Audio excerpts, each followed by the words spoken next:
यहाँ दी गई जानकारी ज्योतिष पर आधारित है तथा केवल सूचना के लिए दी जा रही है। टीवी 9 डिजिटल इसकी पुष्टि नहीं करता है। यहाँ बताए गए किसी भी उपाय को करने से पहले संबंधित विषय के एक्सपर्ट से निजी तौर पर सलाह अवश्य लें।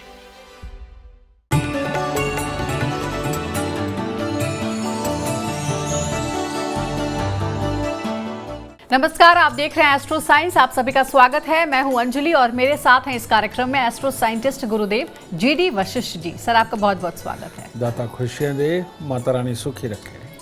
ज्योतिष शास्त्र के मुताबिक हमारे जीवन में होने वाली छोटी बड़ी घटनाओं का संबंध मुख्यतः 9 ग्रहों से जुड़ा हुआ होता है। ये 9 ग्रह अगर किसी व्यक्ति की कुंडली में मजबूत स्थिति में हो तो उस व्यक्ति का पूरा जीवन सुखमय व्यतीत होता है। वहीं इनकी स्थिति कमजोर होने पर इसके नकारात्मक प्रभाव भी देखने को मिलते हैं। कुंडली में हर ग्रह की स्थिति के अनुसार जातक को उसका फल मिलता है। गुरुदेव से आज हम जानेंगे इन 9 ग्रहों के कौन से भगवान हैं जिनकी पूजा उपासना से सुख समृद्धि पाई जा सकती है। इसके साथ ही आपकी राशि के पूरे दिन का हाल भी आपको बताएंगे। तो कार्यक्रम की शुरुआत करते हैं। सबसे पहले गुरुदेव से जानते हैं, अगर किसी व्यक्ति की कुंडली में सूर्य ग्रह कमजोर स्थिति में हो तो सूर्य की मजबूती के लिए किस भगवान की पूजा करें और क्या खास उपाय करने चाहिए? बेटा, लाल किताब एक बहुत ही अहम चैप्टर में ये चीज़ बताती है कि जो ग्रह जन्म कुंडली के अंदर शुभ है उसकी पूजा करने से हमें लाभ ही लाभ मिलता है, असीमित शक्तियाँ मिलती हैं और उस ग्रह से संबंधित जितनी भी वस्तुएं या जितने भी रिश्तेदार हैं उनके हमें सुख मिलता है। लेकिन इसके विपरीत दूसरा कि जन्म कुंडली के अंदर जो भी ग्रह खराब है, अगर हम उस देवी देवता की पूजा करते हैं, उस ग्रहों के मंत्र उपचार करते हैं, कहने का मतलब मंत्रों का उच्चारण करते हैं, उस ग्रह की वस्तुएं अपने पास रखते हैं, तो हालात ऐसे हो जाते हैं जैसे कि अपने दुश्मन के हाथ में तलवार दे देना कि लो हमारा गला काट दो। यही कारण है कि बहुत सारी दुनिया पूजा पाठ करने के बावजूद भी सुखी नहीं। बहुत सारी दुनिया आपने ऐसी देखी होगी कि जो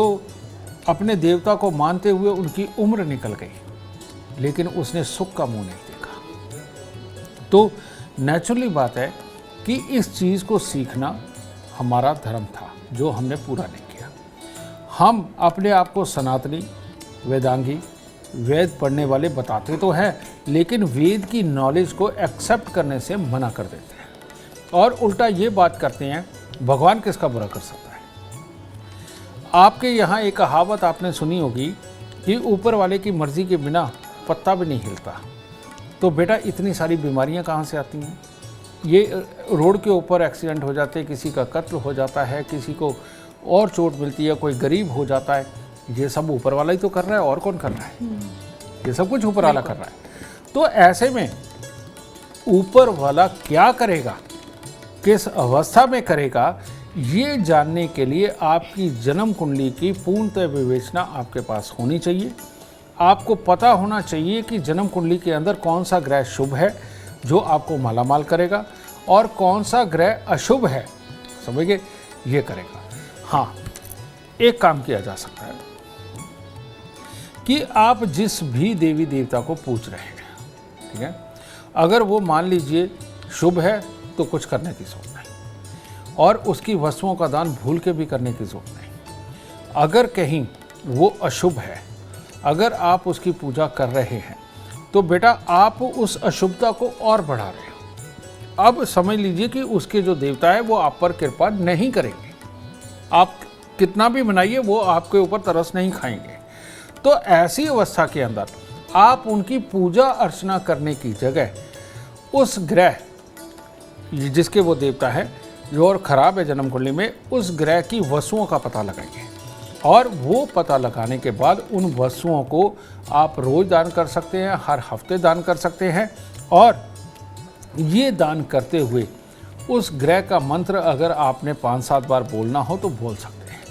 तो ऐसी अवस्था में उस मंत्र को बोल करके जो आपने ऊर्जा उत्पन्न करी, वो ऊर्जा उस वस्तुओं के साथ लग करके आपके ऑरा से दूर जाएगी और आपको सुख देगी। तो ऐसी अवस्था में मैं आपको बता रहा हूँ, एस्ट्रो साइंस ऐप के ऊपर जा करके आप अपनी date of birth, time, birth place डालिए और वहाँ पर एक चैप्टर आता है क्या दान करें और क्या दान ना करें। तो इसीलिए आपका संशय भी वहाँ बिल्कुल ख़त्म किया गया है और उसमें जो दान करने वाली वस्तुएं लिखी हैं आप वो अपना करके आप अपने जीवन को सुख में बना सकते हैं। आगे बढ़ रहे हैं कार्यक्रम में, जानते हैं मेष, वृषभ और मिथुन राशि वालों के लिए कैसा रहेगा आज का दिन। मेष राशि, अभी भी दिन बढ़िया है, खुशियाँ मनाइए, कार्यों को करिए, रुके हुए कार्यों को करिए, शुभ समाचार अपने आप चल चल के आएंगे। और पूजा याद है ना, लक्ष्मी नारायण की पूजा जरूर करना आज। वृषभ राशि, वृषभ राशि वालों ने अगर घर पे ही क्लेश किया, आज किसी के साथ तनाव में रहे तो कामकाज हो, परीक्षा प्रतियोगिता हो, सब खराब होने वाली है। तो इसीलिए सुबह सुबह आप बेशक ब्रेकफास्ट कर लें, उसके बाद में कुछ मीठा खा करके दिन की शुरुआत करें और नेगेटिविटी को अपने पास से दूर रखें और थोड़ा सा दूध चावल मंदिर में अर्पित करके दिन की शुरुआत करें, तब शुभ होगा। मिथुन राशि, मिथुन राशि वालों के लिए सिर्फ दो बातें कि हर काम में सफलता रहेगी और सहयोग मिलेगा। इतने में ही दिन बहुत अच्छा जाने वाला है। तो बड़े बुजुर्गों का आशीर्वाद ही काफी है।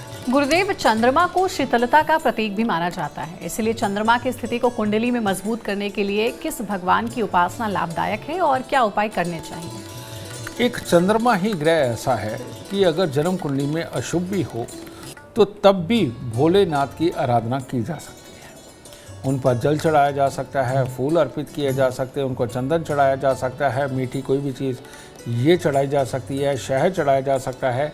भोलेनाथ तो कुछ भी एक्सेप्ट कर लेते हैं। मैंने एक बार और भी बताया था कि जन्म कुंडली का चौथा घर यानी कि चंद्रमा का घर, वहाँ पर पापी ग्रह भी पाप ना करने की कसम खा करके बैठते हैं। ठीक है, तो चंद्रमा को मजबूत करने के लिए जो सबसे बड़ा और सबसे उत्तम इलाज बताया गया है वो है एक चांदी का चकोर टुकड़ा अपनी जेब में रखना। और दूसरा इलाज क्या है कि जो वृद्ध आश्रम होते हैं, जहाँ आदमी औरत बुढ़ापे के बाद वहाँ जा कर के रहते हैं, किसी भी कारणों से हो सकते हैं, उनको चावल, चीनी, कुछ भी मीठी चीज़ें उनको आप अर्पित कर सकते हैं, उनको वो वहाँ पर दान दे सकते हैं। और दान देने के बाद अगर आपने पांव हाथ लगा करके उनका आशीर्वाद नहीं लिया तो भी घमंडी के पास में चंद्रमा नहीं होता। घमंडी का चंद्रमा कभी उसको शुभ फल नहीं देता। इसीलिए वहाँ पर झुकना और झुक कर के आशीर्वाद लेना, मुंह से बोल कर के आशीर्वाद ले, वो जो पॉजिटिव ऊर्जा वो आपके चंद्रमा को सही करेगी।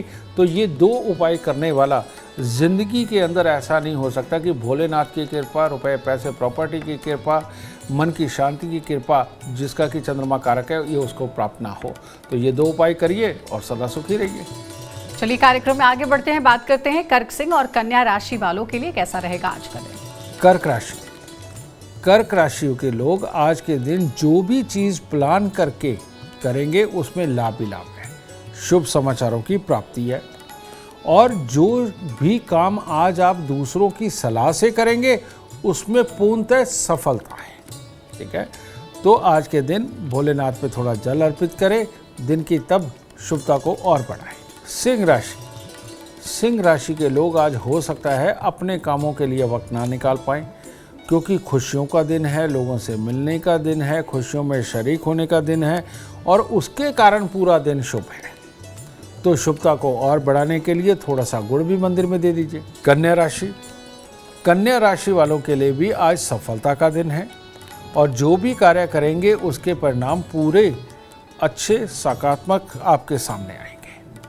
तो फूलों की माला माता रानी को अर्पित करके आशीर्वाद लेकर के दिन शुरू करें। अगर मंगल ग्रह की स्थिति को कुंडली में मजबूत करना हो तो किस भगवान की आराधना करें, क्या उपाय होने चाहिए।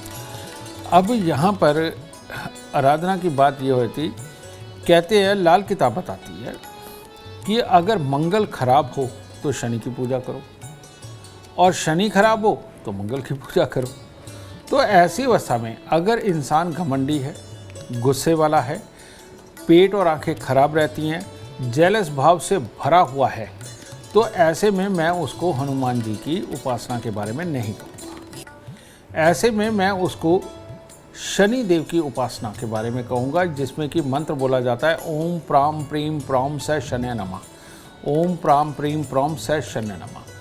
तो अगर कहीं मंगल शुभ है, जेलस भावना आप में दूर दूर तक नहीं है, तो हनुमान जी की पूजा, ऐसे में मंगल थोड़ा कमज़ोर भी हो तो आप हनुमान जी की पूजा करके लड्डू का भोग, बूंदी का भोग, जलेबी का भोग ये लगाइए और देखिए कैसे हनुमान जी पूरी तरह से कृपा करते हैं। और इसके साथ ही अगर आप ये मंत्र ओम अंगारकाय नमः का जाप करते हैं, हनुमान चालीसा भी भाव बढ़ाता है तो हनुमान चालीसा का जाप आप कर सकते हैं, लेकिन ओम अंगारकाय नमः का जाप आपके लिए अमृतमय सिद्ध होगा और बहुत फायदा होगा। कार्यक्रम में आगे बढ़ते हैं, जानते हैं बुध ग्रह के बारे में कि कुंडली में बुध ग्रह की स्थिति को अगर मजबूत करना हो तो किस भगवान की उपासना जरूरी है और कौन सा उपाय करना चाहिए। गुरुदेव। बुध ग्रह यही वो ग्रह है कि जिसको आसानी से काबू में किया जा सकता है, और ये जब खराबी करता है तो सबसे बड़ी खराबियां करते हैं। इसके लिए कहा जाता है कि जब ये खराब होता है तो पागल खाना, जेल खाना, वीराना ये इंसान के नसीब में होता है। यानी कि जो इंसान पागल हो जाते हैं बुध खराब के कारण, जो घर छोड़ के भागते हैं वो बुध ग्रह के कारण, जो प्यार करने वाले परिवार को छोड़ के भाग जाते हैं बुध ग्रह के कारण, और जिनको एकांत में जाकर के बसना होता है। अब कई बार अखबार में आता है ना कि 15 साल के बाद फलाना मुजरिम पकड़ा गया, इनामी मुजरिम 25 साल के बाद पकड़ा गया, तो वो छुप के गुजारते हैं अपना जीवन। तो ये वाला जितनी सिचुएशन है ये सारी की सारी बुध ग्रह उत्पन्न करता है। तो ऐसी अवस्था में बुध ग्रह को अगर अच्छा करना हो तो सबसे उत्तम है छोटी छोटी कन्याओं का पूजन, जो हमें साल में 2 बार करने के लिए नवरात्रों में बोला जाता है। तो वैसे तो आम इंसान के लिए इतना ही है, लेकिन अगर बुध ग्रह खराब अवस्था के अंदर हो तो माँ दुर्गा का ध्यान करना, लेकिन उनके मंत्र का उच्चारण ना करना। माँ दुर्गा का ध्यान, क्योंकि माँ दुर्गा के मंत्र जोश पैदा करते हैं, तो ऐसे में गलती हो सकती है। लेकिन अब हमें उसके सात्विक भाव को काम में लाना है, क्योंकि खराब है बुध। तो ऐसी अवस्था में माँ दुर्गा का सिर्फ ध्यान करना, और ध्यान करते हुए छोटी छोटी आप 5, 7 या 9 कन्याओं को पूजें, उनको कुछ मीठा दें, उनके गले में गेंदे के फूलों की माला पहनाएं और पांव हाथ लगा के सारी कन्याओं से आशीर्वाद लेना बुध ग्रह को बहुत बहुत जल्दी ये अच्छा कर देता है। ठीक है। और बुध ग्रह को अगर अच्छा करना हो तो ऐसे में नमक का प्रयोग थोड़ा कम और मीठे का प्रयोग ज़्यादा करना भी ये खाने में, तो ये भी बुध ग्रह को अच्छा करता है। अब जानते हैं तुला, वृश्चिक और धनु राशि वालों का इंतजार खत्म करते हुए कैसा रहेगा उनके लिए आज का दिन। तुला राशि, तुला राशि वाले अगर आज कोई भी कार्य के अंदर अपनों का या गैरों का सहयोग लेकर के काम करते हैं तो सफलता है। और अगर आज सुबह से ही पूजा अर्चना करके दिन की शुरुआत करते हैं तो दिन सफल है। तो काम कोई भी हो, आज किसी न किसी से सलाह ज़रूर लें, शुभ परिणाम ही प्राप्त होंगे। साथ में थोड़ी सी खोए की मिठाई मंदिर में अर्पित करना न भूलें। वृश्चिक राशि, आपके लिए एक ही खुशखबरी है कि घर के अंदर मेहमान आ सकते हैं, वो आपको कुछ घड़ी की खुशी दे सकते हैं।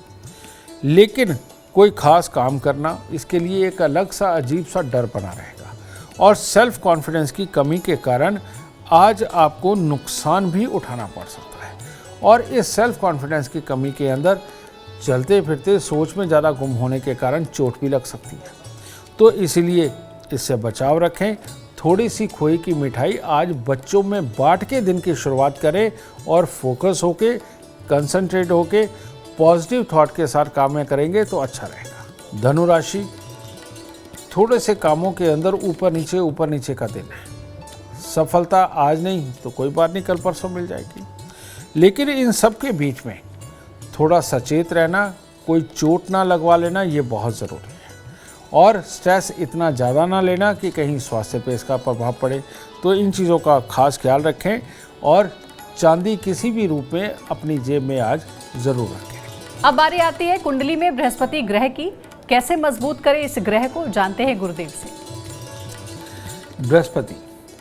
बृहस्पति सही मायने में ब्रह्मा जी से जुड़ा हुआ है, लेकिन ब्रह्मा जी की पूजा वर्जित है। तो ऐसी अवस्था के अंदर हम अपने गुरु को वो स्थान देते हैं। वो आध्यात्मिक गुरु भी हो सकता है, वो आपको लिखाने पढ़ाने सिखाने वाला गुरु भी हो सकता है, आपके माता पिता वो भी गुरु हो सकते हैं, और दादा दादी तो धरती पे सबसे प्रथम गुरु बृहस्पति के लिए माने गए हैं।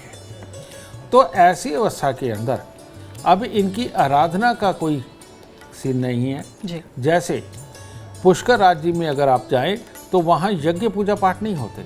अगर वहाँ पर अगर हम जा कर के देखें तो वहाँ एक थाली दी जाती है जिसके अंदर की थोड़ा सा सिंदूर होता है, छोटी सी एक धूप बत्ती होती है और साथ में फूल रख करके ही आपकी पूजा करवा दी जाती है। तो ऐसी अवस्था में वहाँ पर यज्ञ निषिद्ध है, वो नहीं किया जाता है। तो इसी प्रकार से अपने बड़े बुजुर्गों को मनाना, बड़े बुजुर्गों का कहना मानना, सात्विक ध्यान देना और एक्सरसाइज करना, जिसमें कि ऑक्सीजन ज़्यादा से ज़्यादा मात्रा में आपके अंदर जाए, और केसर के तिलक का प्रयोग नाभि जुबान माथे पर ये लगाना, सोना धारण करना, यही आपके लिए एक तरह के देवता बनते हैं और इनका प्रयोग आपको मालोमाल करता है। और एक बात और बता दूँ, गुरु के रूप में आप अपनों बड़ों को मानिए, अपने गुरु पढ़ाने लिखाने सिखाने वाले को मानिए, और साथ में ही लौंग एक ऐसी वस्तु है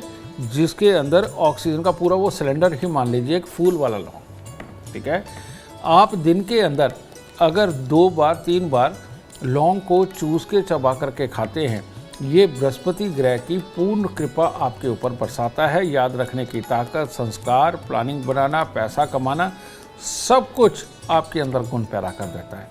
तो ऐसे में आप भले लौंग को ही गुरु मान लीजिए, वो ज़्यादा अच्छा है। और अब आगे बढ़ते हैं, जानते हैं मकर, कुंभ और मीन राशि वालों के लिए कैसा रहेगा आज का दिन, कैसे अपने दिन को आप बना सकते हैं शुभ। मकर राशि वालों को हो सकता है कि खर्चा ही इतना बड़ा रहे कि धन के संबंधित में सोच विचार मन में रहे, और उस सोच विचार के कारण अपने बाकी कामों को भी वो शायद सफलतापूर्वक ना कर पाए। थोड़ा सा चावल, मिश्री, दूध मंदिर में अर्पित करके दिन की शुरुआत करेंगे तो उत्तम रहेगा। कुंभ राशि, अगर अपने की ही बात का बुरा लगने लग गया तो दिन कैसे उत्तम होगा।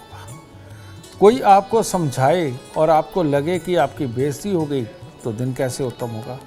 और अगर धारणाएं पालने लग गए, काल्पनिक वहमों में चले गए कि अब तो ये भी करेंगे, अब तो ये भी करेंगे, तो पूरा दिन खराब समझिए। इसीलिए कुछ मत सोचिए, जाए मंदिर जाए, जा कर के प्रणाम करके अपने इष्ट को प्रसाद खा कर के आए और साथ में आशीर्वाद लेकर के आए कि आप नेगेटिव नहीं सोचेंगे, तब दिन शुभ होगा।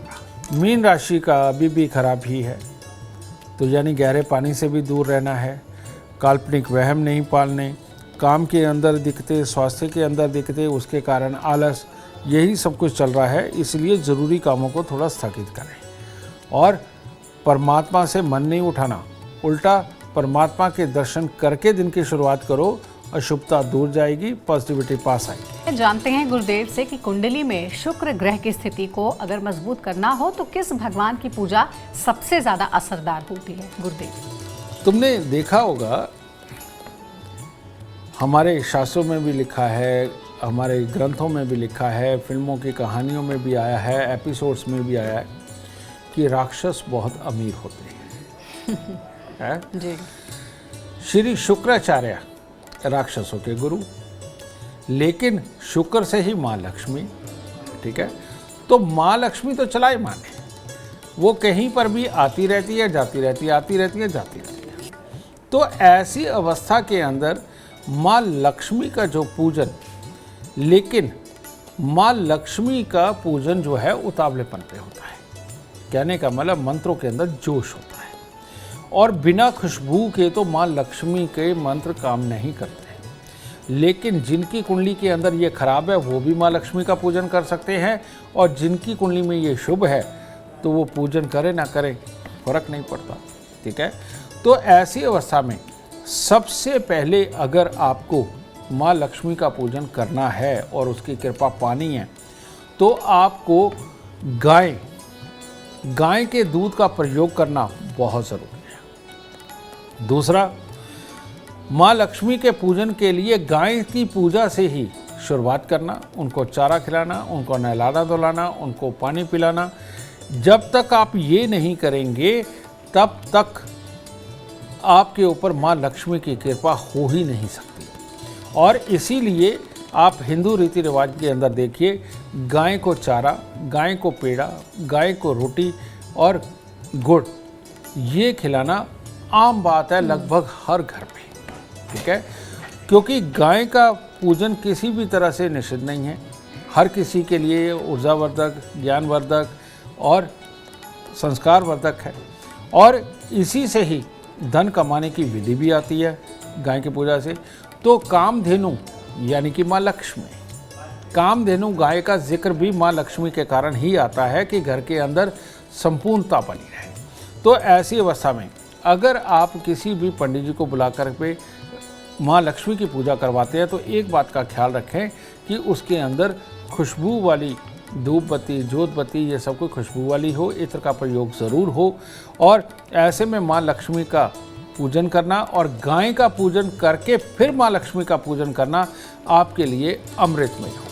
तो देखिए, आपके सभी ग्रहों को आप कैसे मजबूत कर सकते हैं, गुरुदेव के बताए हुए उपाय आप नोट डाउन कर लें ताकि आपको आगे इसे उपाय में लाने में मदद मिल सके।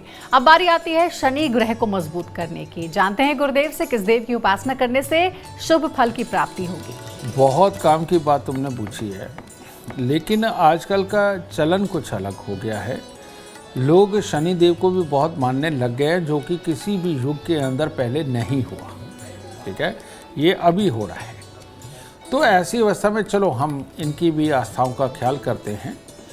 तो शनि आपके जैसे भी हैं, अच्छे या बुरे। हालांकि शनि अगर अच्छे हों तो बटुक भैरव जी की पूजा करनी चाहिए, और शनि बुरे हों तो काल भैरव की पूजा करनी चाहिए। और ऐसी अवस्था में बटुक भैरव की जब पूजा की जाती है तो उनको मिष्ठान चढ़ाए जाते हैं, ठीक है, और वो बहुत ही उत्तम रहता है। और जब शनि खराब होते हैं तो सरसों का तेल, शराब वगैरह ये परमात्मा को यानी कि काल भैरव को अर्पित की जाती है। तो ऐसी अवस्था में अब लोग तो सब कुछ ही कर रहे हैं, चलो आपकी आस्था के साथ चलते हैं। आपके शनि अच्छे हैं या बुरे हैं इससे फर्क नहीं पड़ता। शनि देव की आराधना अगर आपको करनी है तो किसी भी सूरत में सूर्य के रहते रहते परमात्मा शनि देव की आराधना ना करें। जब तक सूरज देव आसमान पर है तब तक शनि देव की आराधना आपको बहुत बुरा फल देगी। और जैसे ही ये सूर्य अस्त हो जाता है, जैसे जैसे रात आगे बढ़ने लगती है, तब अगर आप ओम प्राम प्रीम प्रॉम से शनि नमः का जाप करते हुए और कम से कम एक माला, नहीं तो ज़्यादा जितना आप कर सकते हैं, ये लगातार रटते हुए, वैसे शास्त्रों के अनुसार अगर हम देखें, ज्योतिष शास्त्र के अनुसार शनि देव की आराधना करने के लिए सबसे उत्तम वक्त रात का और सबसे उत्तम स्थान आपका बिस्तर होता है जिस पे आप सोते हैं। तो इसीलिए शनि देव को अगर खुश करना है तो आप हाथ पांव धो करके ओम प्राम प्रीम प्रॉम से शनि नमः का जाप अपने बिस्तर पे बैठ करके करें और तब परमात्मा को प्रणाम करें। ये आपके लिए बहुत उत्तम होगा। तो देखिए, शायद ही आज के कार्यक्रम से पहले ये उपाय आपको पता होंगे। अब जब पता चल गए हैं तो इसे करना भी ज़रूरी है। अब 2 ग्रह और बचते हैं, राहु और केतु ग्रह, जो कि सबसे ज़्यादा डामाडोल कर देते हैं ज़िंदगी में। अब इन्हें कैसे काबू में किया जा सके, इसके बारे में गुरुदेव से जानेंगे। गुरुदेव बताइए, कुंडली में राहु ग्रह को मजबूत करने के लिए किस देव की उपासना करने से शुभ फल की प्राप्ति होगी? राहु के लिए भी जो है वो भैरव देव ही देखे जाते हैं, लेकिन कौन से? काल भैरव, ठीक है, क्योंकि वो टेक्नोलॉजी के देवता हैं, आइडिया के देवता है, गुरुत्वाकर्षण के देवता हैं, ठीक है। तो ऐसी अवस्था के अंदर ये हमेशा ही राहु का काम है शरारत करना। अब वो शरारत के अंदर एक्सीडेंट भी होता है, शरारत के अंदर धोखा भी मिलता है, शरारत के अंदर टेक्नोलॉजी भी है, शरारत के अंदर तेज़ दिमागी भी है और बड़े से बड़े आइडिया भी हैं। तो इनका पूजन करने के लिए आपको बटुक भैरव नहीं, काल भैरव के ऊपर आपको शराब का भोग अर्पित करना चाहिए, ठीक है। और इसके साथ ही नीले फूलों से नीले रंग के धरती पर जितने भी फूल हैं, पर्पल कलर के जितने भी फूल हैं, ये सारे के सारे राहु की ताकत को अपने अंदर समेटे हुए हैं। तो इनकी एक माला अगर आप काल भैरव को अर्पित करते हैं और साथ में शराब का वहाँ पर भोग चढ़ाते हैं तो सबसे उत्तम है। लेकिन राहु देव के काल भैरव को खुश करने का एक और तरीका भी है, और वो क्या है कि जितने भी अंग भंग भिखारी हैं, ठीक है, जिनके अंग नहीं है, जिनका काम ही भीख मांग के अपना जीवन व्यापन करना लिखा हुआ है, उनको अगर आप मीठा देते हैं, यानी जलेबी हो गई, बूंदी हो गई, रसगुल्ले हो गए, गुलाब जामुन हो गए, ऐसी रस भरी चीज़ें अगर आप उनको ये खिलाते हैं, दान के रूप में देते हैं और साथ में काल भैरव जी की आप पूजा करते हैं, तो राहु की इससे उत्तम पूजा नहीं हो सकती। लेकिन शुभ राहु वाले जो टेक्नोलॉजी में है, रोज़ नए आइडिया जिनको आने होते हैं, ये अगर माँ सरस्वती की पूजा करें तो सबसे उत्तम है, क्योंकि शुभ राहु की देवी जो है वो है माँ सरस्वती और अशुभ राहु के जो देवता हैं वो हैं काल भैरव। तो राहु ग्रह को कैसे मजबूत करें ये तो गुरुदेव ने बता दिया, और अब बारी आती है आखिरी ग्रह जो कि केतु ग्रह है। केतु ग्रह को कुंडली में अगर आपको मजबूत करना हो, किस भगवान की आराधना करें और कैसे शुभ फल की प्राप्ति होगी, आज इस कार्यक्रम में आप जान पाएंगे, गुरुदेव आपको बताएंगे। अब केतु के लिए अगर हम देखें तो एक तरफ तो बटुक भैरव जिनके पास में कुत्ता है, वो भी पूजा बहुत बहुत उत्तम है, क्योंकि ये शनि के ही पार्ट है। राहु को काल भैरव बोल दिया गया और केतु को जो है बटुक भैरव बोल दिया गया। लेकिन इसके साथ में केतु के जो देवता है वो है गणपति जी, तो दो देवता हो गए। जैसे राहु के दो देवता हुए, ठीक है, माँ सरस्वती और काल भैरव, इसी तरह से बटुक भैरव और गणपति ये केतु के देवता हैं। तो ऐसी अवस्था के अंदर आप गणपति जी का जब भी ठहराव करके कोई भी पूजन करते हैं और लंबे समय तक करते हैं तो केतु देव भी प्रसन्न होते हैं, गणपति जी भी प्रसन्न होते हैं। नहीं तो पॉजिटिव सोच, खुशहाली के जितने भी कार्य करने होते हैं, ऐसी अवस्था के अंदर केले का अर्पण करना, मिष्ठान को अर्पण करना, ये करके अगर आप बटुक भैरव जी की भी पूजा करते हैं तो आपके लिए अति उत्तम फलों की प्राप्ति होगी। देखिए, आज गुरुदेव ने आपको सारे उपाय बता दिए हैं, कौन सा ग्रह कमजोर है लेकिन उसे मजबूत किया जा सकता है भगवान को मना करके, उनकी पूजा आराधना में लीन होकर के। आज ये सारे उपाय आप जरूर अपने अपने घरों में इस्तेमाल करें और हो सकता है इससे आपके जीवन में एक बड़ा बदलाव आए। अगर आप जीवन में कामयाबी चाहते हैं, अपार धन और लाभ चाहते हैं तो गुरुदेव के बताए हुए उपाय जरूर करें। उम्मीद करते हैं आपको आज का विषय पसंद आया होगा। कल आपके सामने लेकर आएंगे एक और विषय जो आपकी कॉम्प्लिकेटेड लाइफ को बना देगा आसान और खुशियों से भरपूर। अगर आप हमारे गुरुदेव से मिलना चाहते हैं या पर्सनली उनसे बात करना चाहते हैं तो आप कॉल कर सकते हैं। नंबर है 9999905222।